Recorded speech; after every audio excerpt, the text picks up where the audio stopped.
Selamat malam semuanya. Selamat bergabung di Salarytime Extraordinary Talk Show. Apa kabar semuanya? Semoga semua dalam kondisi sehat dan aman ya. Nah, pada malam hari ini kita akan membahas mengenai prevention and correction of photo damage. Kita kenalan dulu ya sama speaker pada malam hari ini. Speaker kita malam hari ini adalah Dr. Dave Gerald Unarta, spesialis kulit dan kelamin dari Surabaya. Nah, ini alamat praktek Dr. Dave kalau ada yang mau menghubungi setelah sesi ini. Oke, sekarang kita panggil Dr. Dave-nya ya, kita invite dulu ya.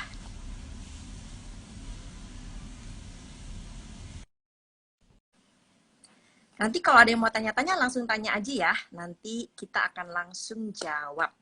Jadi interaktif aja. Takutnya nanti kalau ditahan-tahan pertanyaannya lupa. Halo Dr. Dave. Halo Sarah.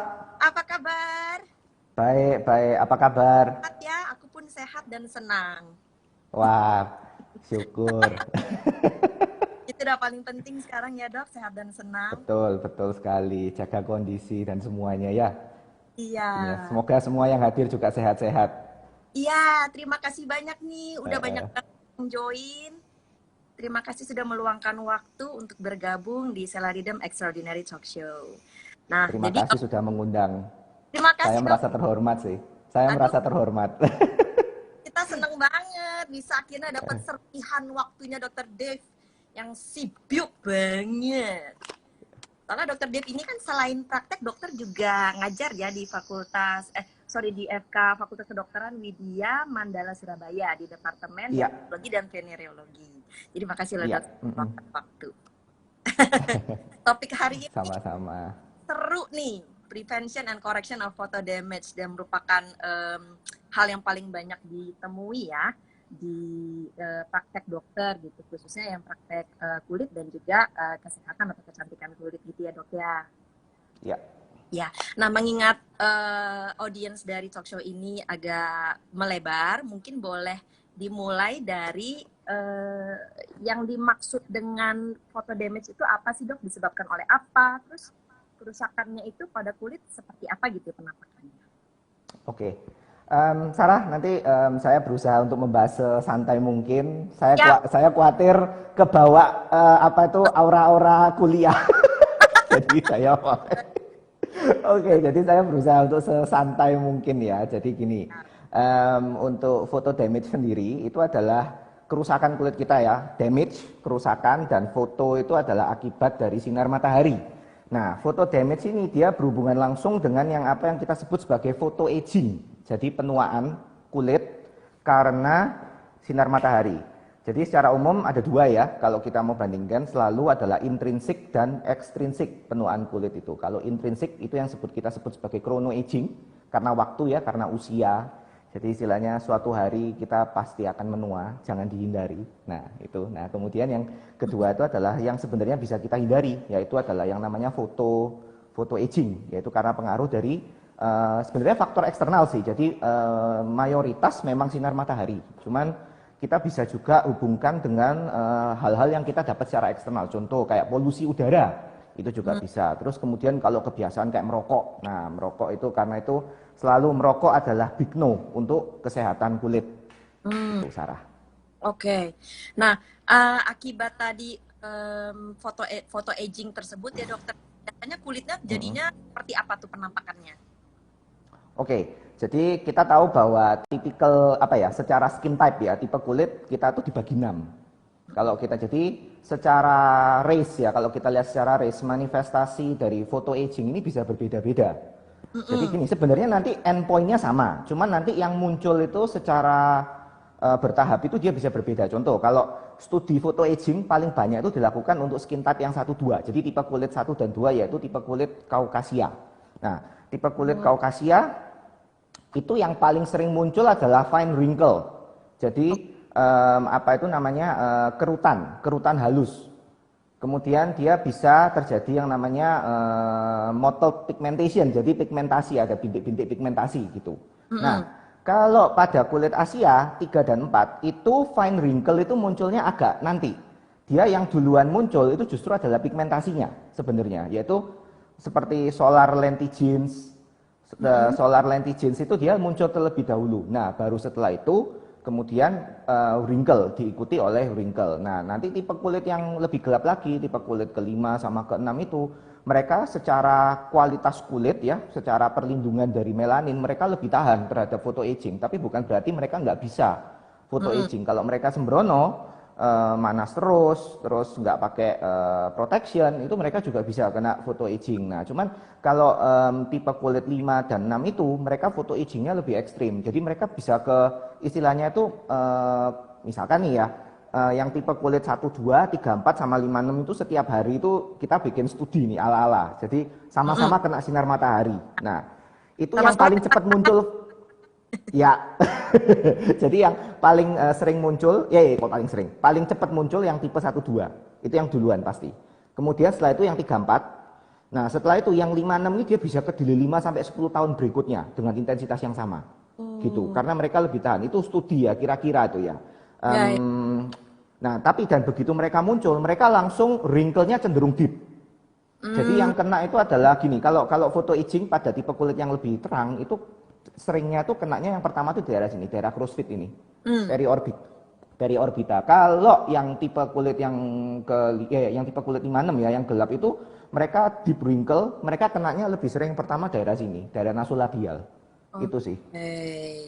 Oke. Nah, jadi itu manifestasinya berbeda-beda, dan kalau yang tipe 56 itu dia lebih sering langsung itu muncul sebuah kondisi yang kalau ada benjolan-benjolan gelap, kita kalau bilang istilahnya namanya dermatosis papulosis nigra, itu istilah medisnya. Yang mirip seperti seborrheic keratosis. Nah, itu tanda-tanda dari skin aging. Nah, itu biasanya itu lebih prevalen untuk yang di tipe kulit 5 dan 6 itu, Sarah. Gitu sih. Jadi Baik. manifestasinya itu tergantung dari skin type-nya gitu. Skin type-nya. Jadi selain daripada penyebabnya kita harus ketahui, kemudian kita juga harus mengetahui tipe kulit yang sedang ditangani juga seperti apa ya dok ya? Iya, betul. Sebenarnya sih treatmentnya lebih kurang sama ya untuk treatmentnya. Cuman ya memang itu ada variasi. Jadi dari variasi dari ras, dari tipe kulit itu seperti itu sih untuk manifestasinya. Gitu. Baik. Kita misalnya pasiennya kan aneka ragam nih dok ya. Mungkin ada yang Caucasian, ada yang Asian. Sesama Asian pun apakah metodenya bisa sama atau masing-masing pribadi bisa berbeda-beda tuh dok? Nah, kalau misalkan nih sesama Asian itu tetap otomatis dia bisa berbeda ya. Karena faktor yang menentukan nih ya manifestasi kayak pigmentasi terutama ya, kita ngomong pigmentasi di kulit itu macam-macam. Selain karena photo aging, kita juga melihat dia hormonalnya. Jadi kalau kita lihat cewek kan bulanan ada itu menstruasi ya, jadi untuk siklus menstruasi itu juga mempengaruhi, terutama melasma di sini. Kita ngomong melasma. Jadi melasma kalau yang kita bilang kelainan kulit yang murni dia photo aging itu kayak solar lentigo, freckles, solar lentigines gitu. Kalau melasma itu campuran ya, tapi salah satunya juga bisa dia tanda sebagai photo aging juga karena dia faktor dari paparan dari sinar matahari gitu. Nah, ini kita lihat bisa bandingkan cowok sama cewek mungkin beda. Jadi kalau cewek dia lebih istilahnya lebih prone untuk dia bisa terjadi pigmentasi kalau cewek. Karena pengaruh gitu, hormon. Karena pengaruh hormonnya. Jadi ya memang kita nggak bisa samain ya semua orang, kita pukul rata. Jadi kayak tadi yang saya bilang berdasarkan tipe itu adalah studi kita, banyak orang kita lihat seperti inilah gambarannya, tapi bisa bervariasi juga tiap individu. Gitu. Nah, kita tadi udah sempat singgung mengenai mungkin kita bisa mulai dengan cara mencegahnya, dok. Cara mencegah sempat singgung juga mengenai lifestyle ya, pilihan yang lebih sehat lah gitu, seperti tidur lebih cepat. Kalau dari dokter nih, maaf aku jadi belibet ya. Iya. Saking pengen tahunya dok gitu. Kalau lifestyle itu menurut dokter apa aja sih yang mesti dikoreksi gitu? Oke, ya jadi memang kalau kita pasti lebih bagus kalau menurut saya ya, untuk prevention itu selalu lebih baik ya daripada kalau sudah muncul kemudian kita bingung, wah ini treatnya seperti apa. Nah, kalau prevention bagi saya adalah untuk photo aging nomor 1 adalah kita protection, sun protection. Sun protection dengan apa? Nah, paling istilahnya yang benar-benar secara evidence based ya. Kita kalau memberikan treatment ke pasien, kita harus juga melihat bahwa secara bukti, berbasis bukti seperti apa. Nah, untuk secara evidence based tetap ya nomor satu sunblock, sun protection dengan sunscreen. Dengan sunscreen. Nah, ini kita harus istilahnya ngajari, sorry ya, saya kalau ngomongnya kecampuran kadang-kadang bahasa Surabaya, mungkin untuk teman-teman dan sejawat yang nonton yang bukan dari Surabaya, mungkin mohon maaf kalau saya masukkan bahasa Surabayaan. Loh, Sarah kan bisa ya bahasa Surabaya ya, kalau nggak salah, betul ya? Dok, biasanya rooming, bukan aslinya karena bisa rooming, Dok. Oh, oke. Iya. Oke, jadi gini, kalau kita mau cegah nih, kita tuh harus, kalau orang Surabaya bilang harus ngomongi pasien tuh bener-bener. Jadi pertama adalah pakai sunblock itu yang bener, jangan ngasal pakai sunblock. Yang Kan bener sering tuh nah gini, yang sering salah kaprah ya, pasang pakai sunblock, ya pokoknya oles-oles, setelah itu langsung keluar jelek kena matahari. Ya percuma kalau seperti itu. Nah, sunblock kan ada dua jenis. Kita ada satu yang organik sama yang inorganik ya. Organik itu yang kita bilangnya nama lainnya adalah chemical sunscreen. Kalau yang inorganik itu adalah yang physical. Nah, kalau ada perbedaan cara penggunaan. Jadi gini, kalau yang chemical, yang organik, dia butuh waktu untuk berikatan dengan kulit sebenarnya. Karena dia sifatnya dia berikatan. Kalau yang inorganik atau yang physical, dia itu adalah seperti kayak kita pakai topeng. Jadi diolesin dia langsung memberikan protection, tapi dia nggak berikatan. Nah, masing-masing punya plus minus sebenarnya, dan diindikasikannya juga kita menyesuaikan dengan kondisi dari kulit pasien. Nah, kalau kita melihat nih yang organik ya, yang organik ini, yang chemical ini yang paling sering kita resepkan sih, yang paling sering saya resepkan juga untuk pasien sebenarnya. Jadi yang perlu diperhatikan adalah kapan timing penggunaannya. Jadi timing penggunaan adalah saya sarankan setidaknya 20 sampai 30 menit sebelum pasien itu keluar manas. Nah, itu yang harus kita tekankan. Jadi nggak langsung ya itu. Nah, setelah itu kapan perlu dioles lah? Kita menyesuaikan dari gimana sih aktivitas dari pasien. Kalau dia pasien, saya pekerja lapangan, dia bilang saya pekerja lapangan. Nah, kalau pekerja lapangan dia kan mayoritas lebih banyak di luar tuh. Kalau pekerja lapangan saya bilang setiap 2 jam kalau bisa tolong dioleskan lagi. Gitu. Saya biasanya nyampaikan seperti itu. Nah, kalau seandainya gini, enggak dok, saya ini pekerja kantoran. Saya banyak di dalam kantor. Nah, itu saya tanya lagi sama dia gini, loh di dalam kantor posisi dudukmu di mana? Di dekat jendela, iya di dekat jendela apa tidak? Nah, terus di bawah, di atasmu ada lampu yang nyentrong enggak? Nyentrong itu maksudnya langsung mengarah ke pasien. Nah, itu karena itu juga mempengaruhi ya. Jadi jendela itu kita tahu bahwa mungkin UVB, jadi sinar matahari kan ada spektrumnya ya, yang UVC, UVB sama UVA. Nah, UVC kita nggak masuk ke bumi ya, UVB yang sama UVA yang masuk. Nah, kalau jendela itu seringkali adalah UVB-nya dia bisa kepantul, tetapi UVA-nya tetap tembus di dalam. Jadi UVA ini dia berpengaruh terhadap aging. Jadi kalau saya gampangnya itu adalah A itu adalah aging, B UVB, B adalah burn. Kemudian C, UVC itu cancer. C itu cancer ya, sebenarnya semua bisa nyebabin cancer sih. Cuman kalau kena UVC langsung jerep, langsung risiko kankernya kan meningkat gitu. Nah, oke. Langsung back to topic, UVA ya. UVA masih bisa masuk, masih bisa memberikan efek untuk photo aging dia. Jadi karena itu saya menyesuaikan lah kalau sehari-hari duduknya di di dekat sama jendela, berarti kan kena sama matahari itu. Risiko untuk terkena matahari ya tetap sama saya setiap 2 jam, terutama area yang kena sama matahari olesin lagi sunblocknya kayak gitu. Kalau misalkan di dalam dia nggak kena, yaitu kita bisalah kita rada laxkan, jadi lebih direnggangkan lah, nggak harus 2 jam gitu sih penggunaannya. Jadi yaitu menyesuaikan. Baik.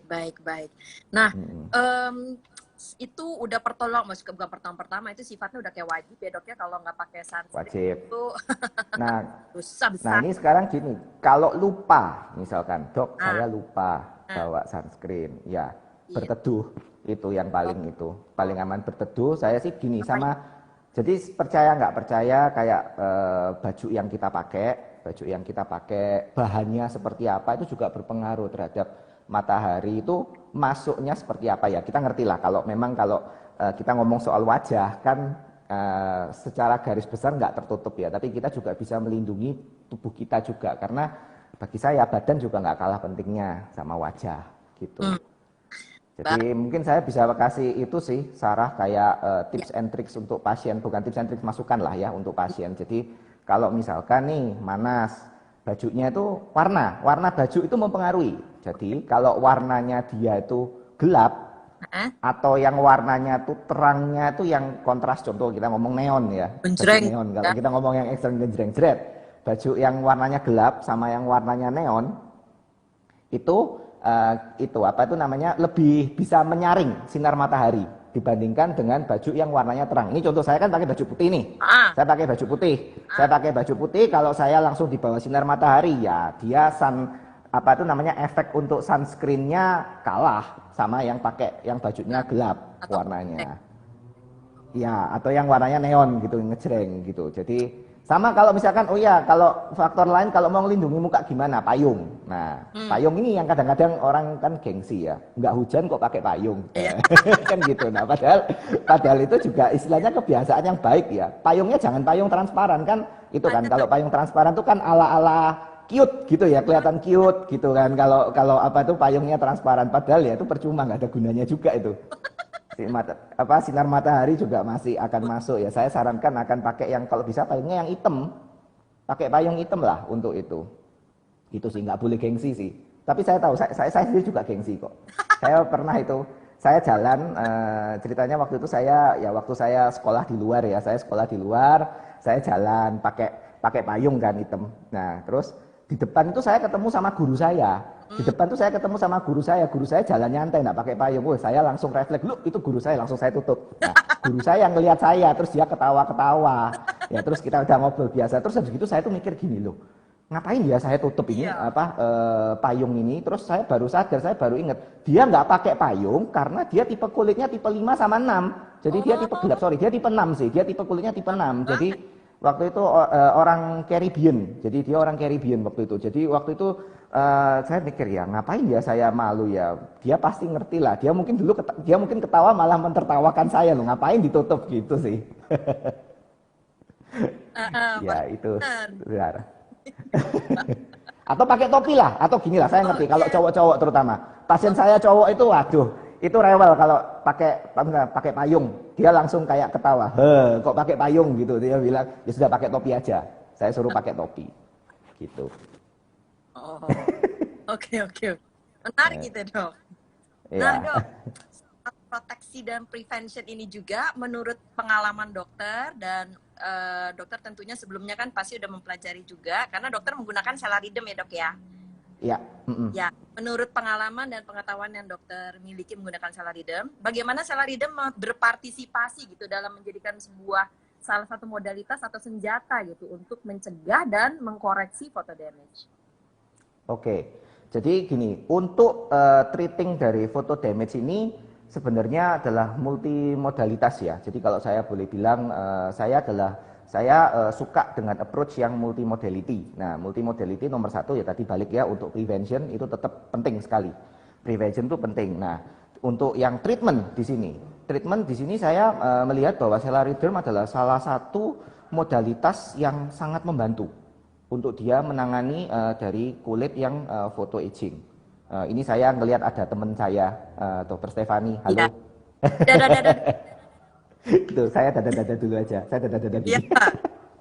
Nah, ini. Oke. Tadi ada beberapa teman saya juga sih sudah masuk. Ada Dr. Ana juga tadi masuk ini. Itu oke. Ya, lanjut. Oke, lanjut. Kita sedikit balik ke topik ya. Oke. Jadi sampai mana tadi saya ngomong ya? Kok saya Dokter. Ya. Oke, multimodalitas. Nah, oke, jadi kalau kita boleh ngomong treatment secara umum ya. Secara umum kalau untuk photo aging adalah pertama kita menggunakan topikal, pakai tretinoin. Kita tahu tretinoin adalah sebuah obat yang luar biasa bagi kita yang berpraktisi, baik dokter kulit maupun dokter estetik ya. Ini adalah tretinoin adalah obat yang wonderful sebenarnya. Nah, cuman gini, kita kalau melihat hanya dengan topikal saja nggak bisa. Sama, kalau saya tahu bahwa saya punya temen juga banyak yang demen dengan itu apa menggunakan cosmeceutical. Nah, cosmeceutical bisa dan ngefek ya untuk sebagai prevention, untuk sebagai treatment untuk awal-awal aging. Nah, tetapi kalau kita melihat bahwa dia manifestasi foto agingnya sudah semakin banyak, contoh wrinkle-nya sudah mulai kelihatan, kemudian pigmentation-nya sudah semakin kelihatan juga. Nah, bagi saya itu sudah nggak bisa kalau cuma dengan topical aja. Jadi karena itu kita harus combine. Nah, combine-nya apa? Kita pakai injectables, nah skin booster di sini. Dan di sini skin booster adalah salah satu yang saya pakai untuk pilihan saya adalah Celariderm di sini. Jadi bagi saya Celariderm ini adalah istilahnya kalau saya bilang adalah cosmeceutical yang advance. Nah, kalau Sarah pernah baca nggak kalau orang-orang yang blogging di luarnya ada teman saya Dr. Dayudia. Hai dokter. Oke. Nah, nah ini tadi balik. Ini Sela ini saya lihat sebagai sebuah advanced cosmeceutical. Karena apa? Kalau Sarah pernah baca di blogging di luar negeri ya, orang-orang luar negeri itu beauty blogger di luar negeri itu mereka sangat rave. Istilahnya mereka begitu kita dokter kulit dan dokter estetik kita memberikan layanan skin booster, itu mereka kayak wah luar biasa ini efeknya. Mereka lihat bahwa ini adalah sebuah tanda petik, oh biasanya ini kayaknya rahasianya dokter nih, dulu nggak pernah dikeluarin, kemudian baru sekarang dikeluarin, padahal ya kita baru tahu mungkin pengembangannya juga baru ya, pengembangan dari skin booster sendiri trennya juga baru gitu. Nah, ini adalah, jadi bagi saya ini adalah kayak ya bagi orang-orang terutama ya, ini sebagai senjata rahasia sih. Senjata rahasia gitu. Dan itu memang sangat membantu sih, dari pengalaman saya menggunakan Sela, saya sangat puas dengan hasilnya. Baik, baik. Menurut dokter apa sih yang membuat Celariderm itu bisa memiliki peranan yang cukup besar gitu dalam prevention and correction of photodamage? Apakah dari bahannya atau dari apanya gitu dok? Oke, saya melihat ini lebih ke arah ya kombinasi bahan. Kita lihat bahwa hyaluronic acid ini adalah sebuah bahan yang sangat penting ya di kulit.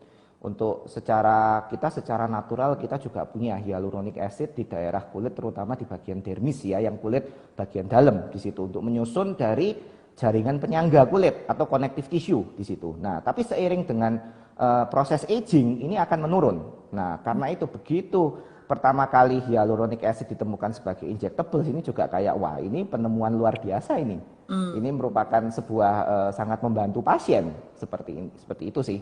Jadi saya melihat bahwa Sela ini adalah dia bisa kombinasi dari isinya, yaitu satu hyaluronic acid sebagai hyaluronic acid ini adalah kalau kita injeksikan ke dalam kulit dia punya efek hydrating yang luar biasa ya. Hydrating, jadi kita tahu bahwa orang dengan aging kulitnya cenderung juga lebih kering. Nah, tapi begitu kita berikan Sela, kita memberikan dengan isinya hyaluronic acid di situ, hyaluronic acidnya dia memberikan efek hydration yang sangat baik. Kulitnya makanya akan kelihatan sangat moist. Nah, kemudian ada satu lagi kandungan dari Sela itu, yaitu adalah succinic acid atau succinat ya. Di sini ini adalah mungkin ini yang unik sebenarnya, unik dari Sela yang mungkin brand lain tidak menggunakan ini. Kalau hyaluronic acid skin booster hampir semua menggunakan hyaluronic acid, tetapi untuk succinat ini unik untuk Sela di sini. Dan saya lihat bahwa succinat ini juga sebenarnya adalah bahan yang nggak baru, ini sudah lama sekali dulu digunakan sebagai antioksidan, tapi dulu penggunaannya adalah kebanyakan topikal gitu. Nah, sekarang sudah sama tim dari Hyalual dibikin dalam bentuk injectables, digabungkan dengan hyaluronic acid digabungkan dengan hyaluronic acid. Nah, jadi menurut saya ini sangat efek sinergistiknya sangat baik ya, itu. Dan Berarti jadi antioksidan dan anti pigmentasi lah maksud saya. Oke. Antioksidan. Gimana Sarah? Ya, jadi apakah bisa dikatakan dia preventif saja, korektif saja, atau keduanya atau gimana? Saya rasa kalau bagi saya ini keduanya sih menurut saya. Cuman gini, memang kalau kita ngomong sudah korektif ya, ini memang akan lebih treatmentnya saya harus akui lebih susah. Kalau sebagai preventif ini kita bisa lebih mengontrol istilahnya ya untuk itu. Sering saya gini, mungkin nanti kita akan sedikit lihat kasus yang saya tangani dengan menggunakan Sela. Itu ya kalau saya boleh ngomong memang banyak yang harus saya kombinasi treatmentnya, tetap harus dikombinasi karena bagi saya single modality dan multi modality bagi saya lebih bagus tetap multi modality. Oke, noted. Mau kita kasih lihat dulu dok foto pasiennya supaya bisa kita bahas langsung? Silakan. Simsalabim ya dok ya, ini dia. Ceng ceng. Duar. Ya kan kaget. Iya dok. Oke, jadi apa ta? gimana? Ini Sarah? Mana? Pasien. Oh, oke. Jadi gini ceritanya. Ini dia adalah ibu-ibu wanita karir ya, wanita karir usia sekitar 35 tahun usianya. Sorry kok 35 tahun, 40, maaf, Oke. 40 tahun. Nah, 40 tahun wanita karir sebenarnya banyak kerjanya di kantor. Nah, tetapi memang posisinya adalah di kantor itu juga dia dekat sama jendela. Oh ini tadi. Dekat dengan jendela salah satunya. Dan kemudian saya tanyakan juga soal lampunya nyentrong. Tadi saya mungkin lupa singgung bahwa lampu itu masuk dalam visible light ya. Oke. Cahaya yang terlihat. Visible light bisa berkontribusi terhadap photo aging. Itu penelitian yang terbaru sudah membuktikan seperti itu sih.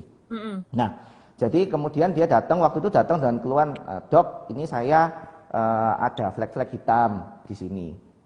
Terus kemudian saya lihat juga memang cukup banyak ya flek-flek hitam di kedua pipinya, dan saya juga perhatikan bahwa saya pakai satu kamera yang polarized, jadi saya juga menggunakan, kan saya ada salah satu modalitas saya adalah laser 577 nanometer. Nah, laser itu saya coba lihat dengan kulitnya saya lihat dengan menggunakan kacamata yang polarized.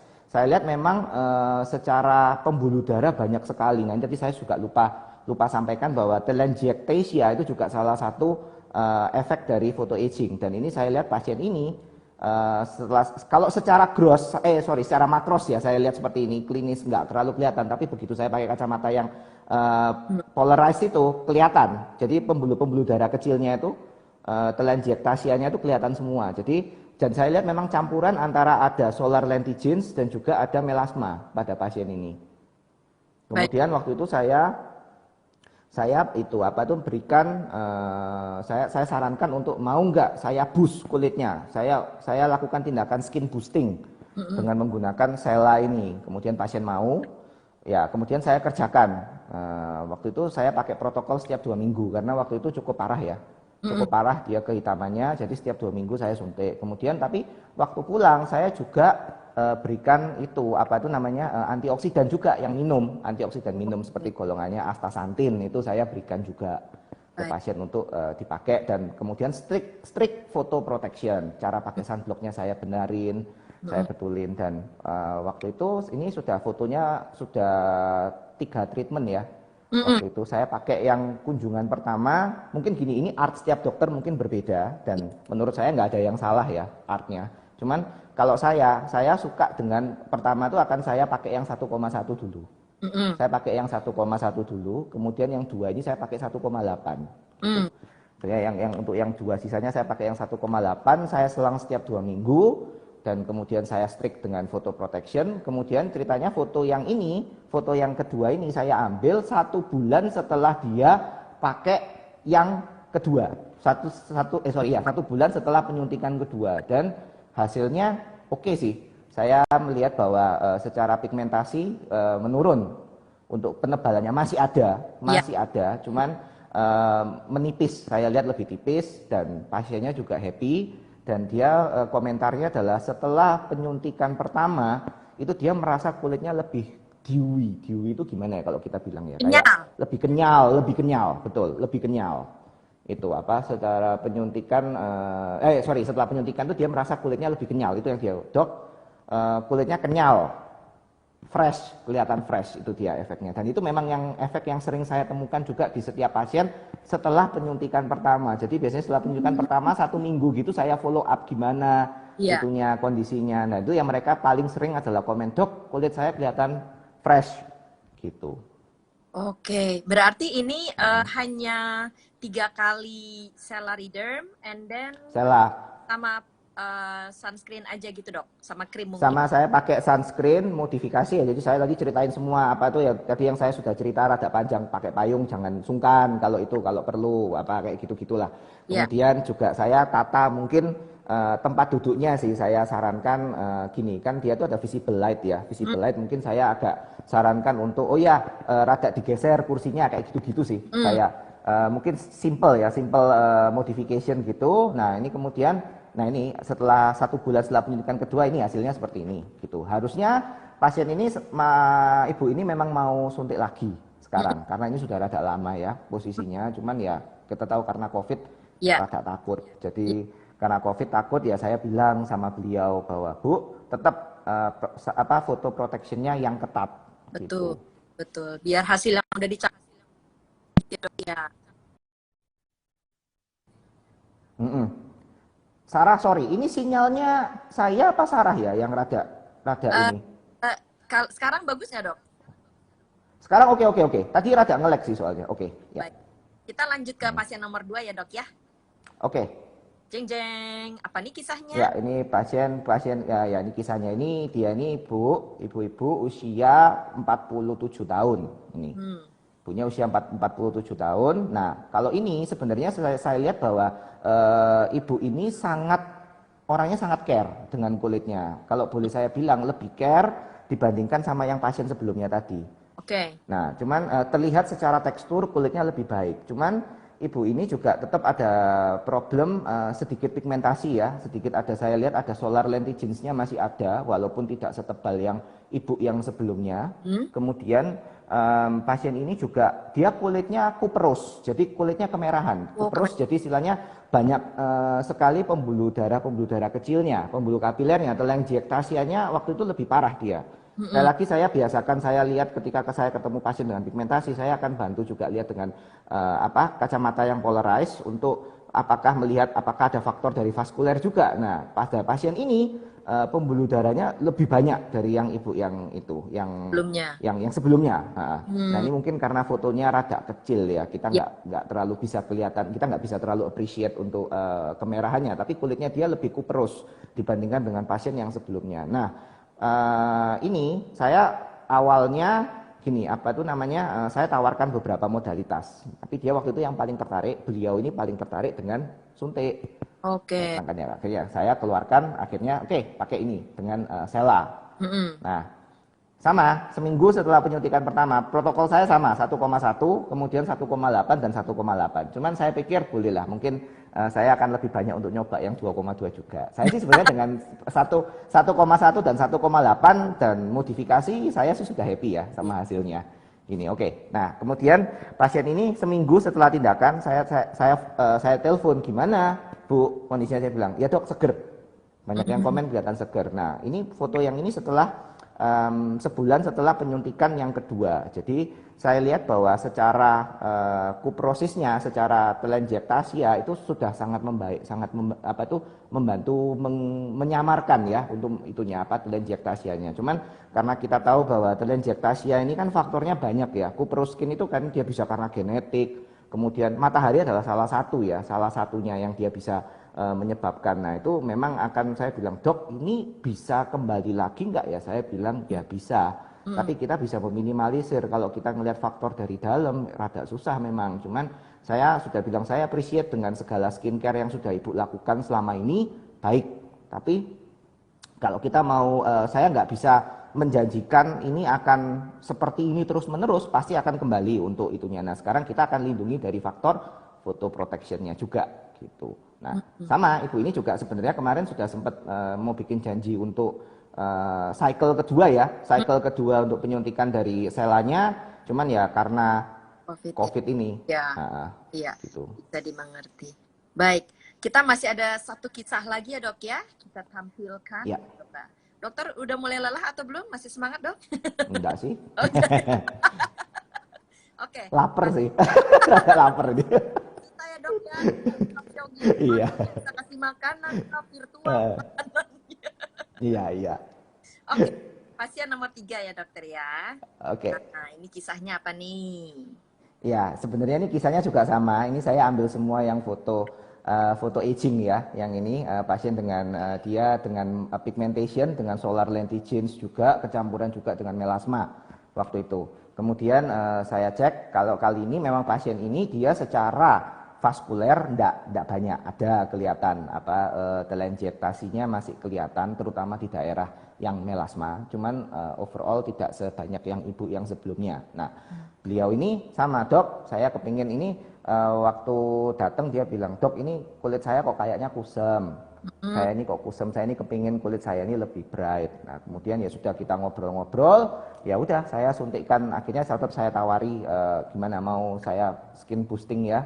Saya lakukan penyuntikan skin booster dengan menggunakan Sela. Nah, saya cerita sedikit lah waktu itu tentang apa sih Sela itu, kandungannya apa, dan bagaimana masing-masing dari kandungan ini punya peran untuk membantu dalam menyegarkan kulitnya kita sama apa istilahnya halting the aging signs gitu, seperti apa. Nah, oke.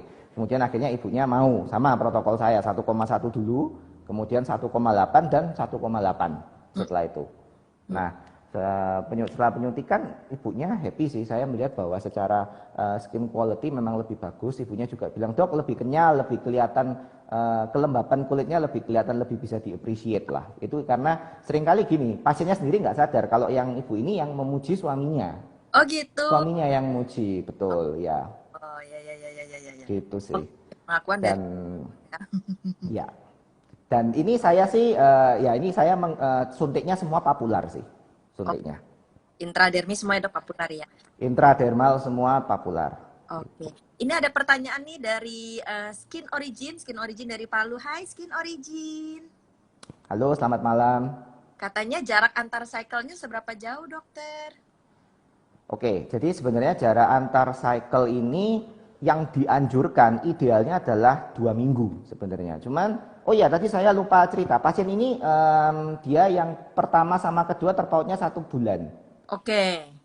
Penyuntikan ketiga baru saya cepetin 2 minggu. Jadi gitu. Nah, sebenarnya gini loh, Dok, 1 bulan, padahal anjurannya kok 2 minggu gitu. Nah, bagi saya adalah 2 minggu sampai 4 minggu. Ini adalah anjurannya. Kenapa kok seperti itu? Gini, 2 minggu memang akan memberikan hasil yang, kalau gini, saya belum bikin studi perbandingan ya, yang 2 minggu versus 4 minggu. Cuman sebenarnya kalau kita pikir ya, mungkin 2 minggu pasti akan lebih kelihatan cepat ya, secara lebih kelihatan dramatis. Cuman saya ngelihat bahwa 4 minggu tetap hasilnya akan bagus. Kenapa kok seperti itu? Kita balik ke siklus dari apa ya, epidermal turnover. Okay. Kita lihat bahwa kulitnya kita itu punya apa ya istilahnya siklus untuk maturasi. Jadi yang dari dalam dia keluar. Nah, epidermal turnover ini dia butuh waktu itu lebih kurang 28 hari.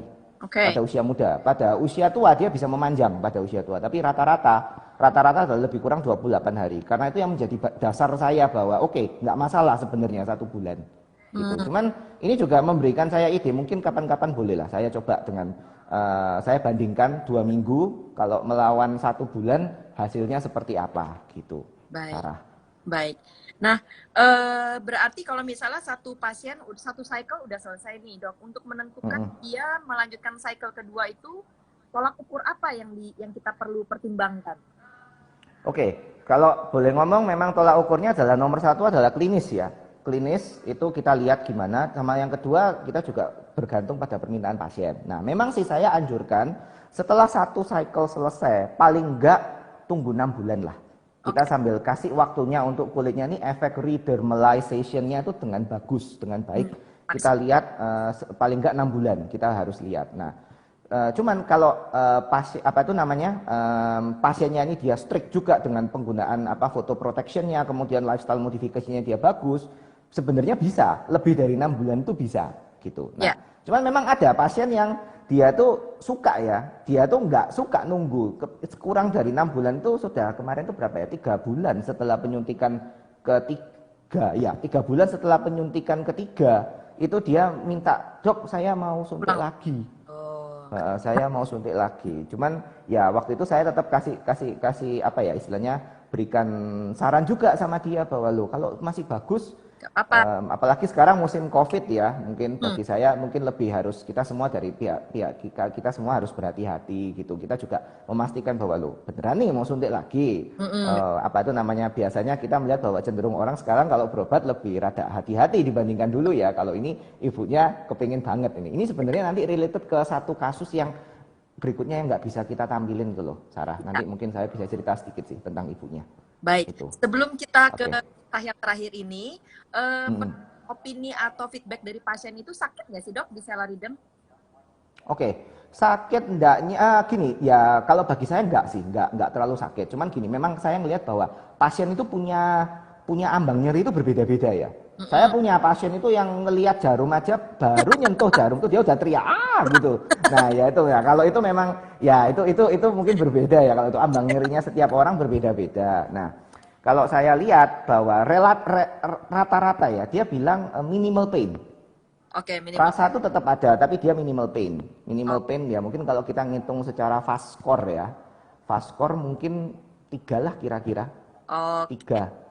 good. Paling besar itu 4 itu ada, 4 itu ya itu tadi yang saya cerita pasiennya. Oh, Pasiennya sebenarnya ini pasiennya cukup tahan, cuman waktu itu saya lupa dia itu sempat konsumsi satu obat kok. Dia lagi on medication ke satu obat itu saya lupa tapi apa. Obatnya memang menurunkan pain thresholdnya. Jadi ambang oh, nyerinya dia turun. Jadi lebih sakit dia kerasanya. Nah, itu. hmm. Nah, jadi karena itu ya itu pengecualian lah. Itu pengecualian. Cuman rata-rata kalau saya boleh bilang mungkin 3 ya fast score-nya. Jadi Oh, untuk ambang apa nilai nyerinya oke, 3 dan ya baik.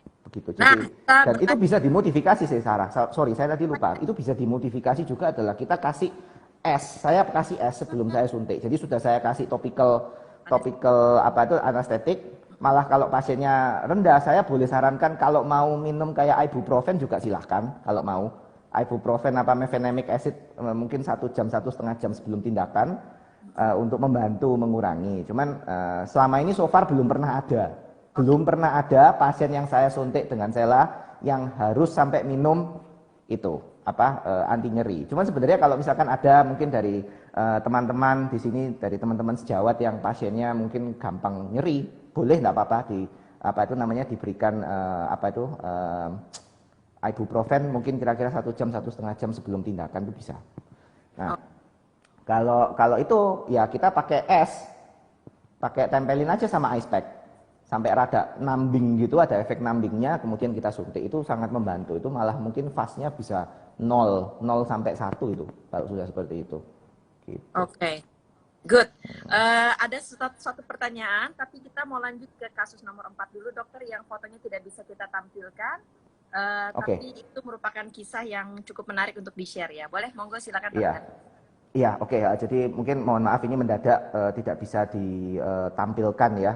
Saya tadi sudah cerita sepintas sama Bu Sarah problemnya. Nah, gini.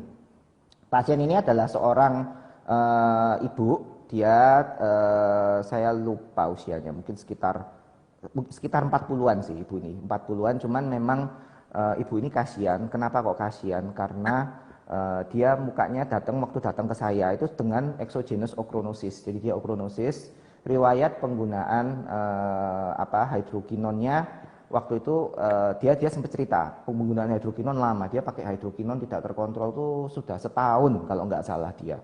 Karena dia tahu bahwa hidrokinon bisa memutihkan kan. Waktu itu dia kulitnya kan gelap. Kulitnya gelap apa itu karena pekerjaan ya. Dia kerjanya adalah gini, dia di gudangnya pasar. Dia di gudangnya pasar, jadi dia lebih banyak di perjalanan ke sana itu dia kena sinar matahari dan di dalam pasarnya sendiri itu panas. Kita tahu bahwa udara panas itu juga bisa kontribut untuk munculnya melasma di situ. Expose untuk panas ke kulit itu bisa men-trigger melasma. Nah, waktu itu dia bilang, wah kulit saya nih, terus saya nggak ngerti dia dapat saran dari siapa. Gini, hidrokinon kalau digunakan dengan tepat, dengan prescription yang tepat dari dokter itu merupakan pengobatan yang sangat efektif. Tapi kalau penggunaannya sembrono, itu adalah senjata makan tuan sebenarnya, berbahaya.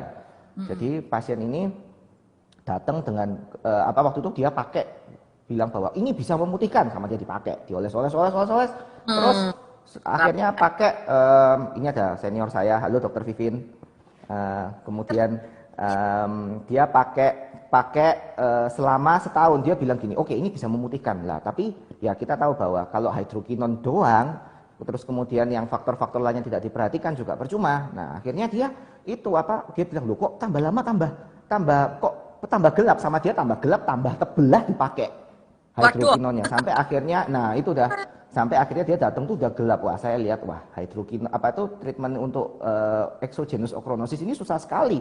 Mm-mm. treatmentnya. Jadi karena itu saya pikir gini, tapi kulitnya saya melihat bahwa benar-benar photo aging, kemudian juga ada acne scars-nya juga pasiennya, acne scars-nya. Jadi saya pikir oke lah, apa itu namanya, saya perbaiki aja mungkin ya skin quality-nya.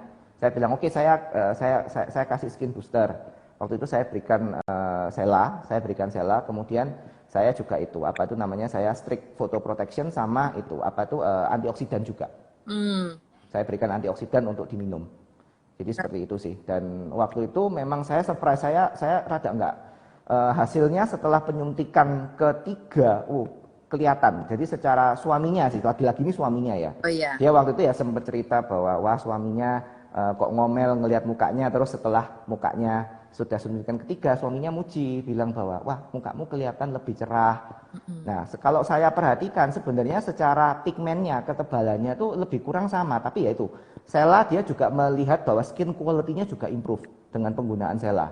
Jadi karena skin quality improve, kita tahu bahwa yang membuat orang tuh kelihatan lebih kinclong mukanya, kelihatan lebih lebih suram, kok suram, kusam, kok suram sih, kusam.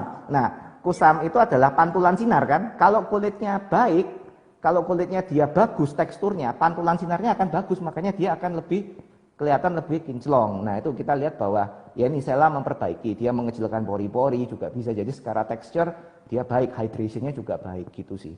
Sebenarnya kalau saya boleh jujur ngomong, okronosisnya masih ada dan pigmennya itu juga masih kelihatan tebel sih bagi saya. Cuman karena kulitnya baik, dia jadi kelihatan kinclong di situ. Nah, ya ini kebetulan mungkin saya promosi sedikit ya, Oh iya. Sarah. Besok akan ada webinar kalau teman-teman sejawat tertarik untuk webinarnya Sela. Besok akan dibahas tentang okronosis ya. Betul. Dari Ya. dari KOL akan bahas tentang okronosisnya. Nah, mungkin nanti saya juga kepingin dengerin sih gimana Yes. pengalamannya beliau gitu. Iya. Dengar itu tanya yang Ya, banyak dong. Jadi puas kita ya kan? enggak lah. Saya private chat aja. Saya private chat aja tadi. Oke, dokter. Nah, kita hampir mendekati penghujung, tapi tadi ada satu pertanyaan. Ya. Apabila menurut rekomendasi dokter, Selaridem itu bisa dilakukan di hari yang sama nggak setelah atau sebelum laser? Oke, nah kalau bagi saya untuk laser ini ya, kalau digunakan pada hari yang sama, sebenarnya bisa. Tetapi anjuran saya adalah laser dulu ditembakkan, setelah itu baru kita suntikan Sela. Ini terutama akan membantu untuk yang mengurangi downtime dari laser itu, terutama untuk laser-laser yang ablatif. Laser-laser yang ablatif, kita tahu bahwa untuk healingnya dengan menggunakan Sela ini dia bisa dibantu lebih cepat untuk healingnya, karena dia mempengaruhi juga mikrovaskuler dari kulitnya di situ. Nah, kalau misal gini, cuman saya ngerti bahwa pasien kalau hari yang sama tuh kadang-kadang dia nggak tahan, mungkin sudah dikerjakan, dilakukan lagi penyuntikan itu ada yang pasien yang menolak. Kalau seandainya mau kombinasi, saya sarankan paling nggak dijeda 1 sampai 2 minggu. 1 sampai 2 minggu setelah, jadi gini, boleh Sela ini kita pakai dulu sebagai priming. Kita tahu bahwa beberapa peeling agent itu bisa kita gunakan untuk priming laser ya, ataupun tretinoin. Untuk tretinoin bisa kita gunakan sebagai priming untuk tindakan laser. Nah, kalau ini saya sarankan pakai Sela bisa untuk primingnya laser. Jadi suntik dulu Sela, tunggu 2 minggu, setelah itu baru tindakan laser. Seperti itu sih. Baik, baik. Jadi justru bagus untuk mempersiapkan kulit ya dok, menerima Ya. invasif gitu ya dokter ya.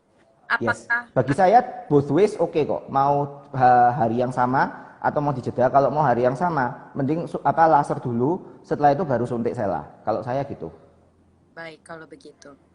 Siap. Nah, berarti Hmm. semua pertanyaan sudah dijawab dan tadi kalau saya boleh recap ya dokter ya, untuk prevention it's always better to prevent instead of correct, karena kita get the early start ya dok ya, belum terjadi kehancuran kita udah bisa tackle dulu. Oh sorry, ada satu pertanyaan lagi.